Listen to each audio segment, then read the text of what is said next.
Assalamu alaikum, dear students. I hope that you all will be fine. May God bless you all. As you are aware that from yesterday I have started a new chapter, rather a poem, which is titled here Personal Helicon for Micheal Langley, and the author of the chapter is Seamus Heaney. In yesterday's lecture, I gave you the introduction about the poet and about the chapter as well.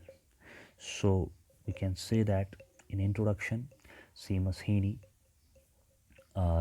gives a tribute to Micheal Langley, uh, his contemporary poet and friend. That means the friend of his age, the friend of his period. Seamus Heaney describes his experiences of growing up as a poet. Dear students, the powerful poem depicts the stages of his artistic development. As I also told you that Seamus Heaney spent much of his childhood on his father's farm, where he was very much scared of the rats. Now, dear students, in today's lecture, I will discuss the summary of this poem. So, before going to the summary of this poem, let me tell you that the helicon, the term helicon that has been used, or we can say that the title of this poem, Helicon. Basically, dear student, the helicon, it is the abode of the goddess of art.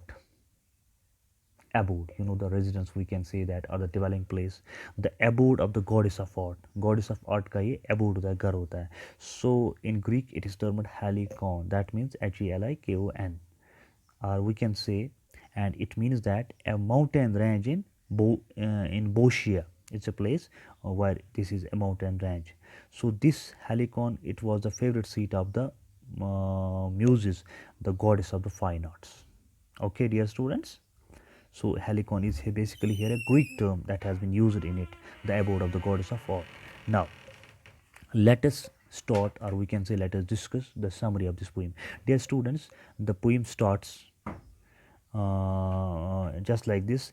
The poet remembers his childhood, or we can say he goes back into his childhood. Dear students,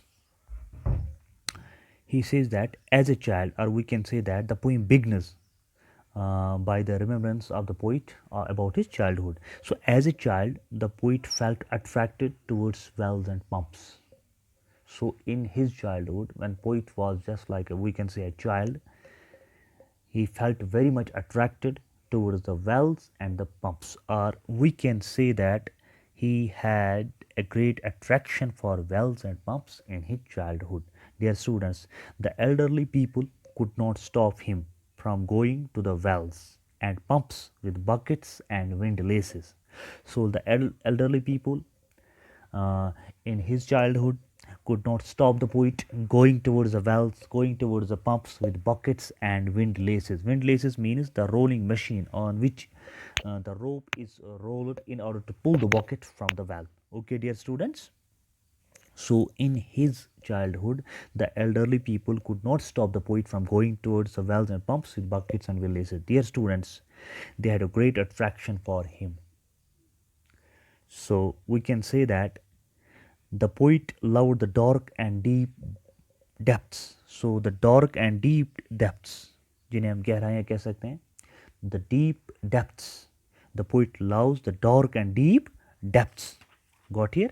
That means the dark and deep depths.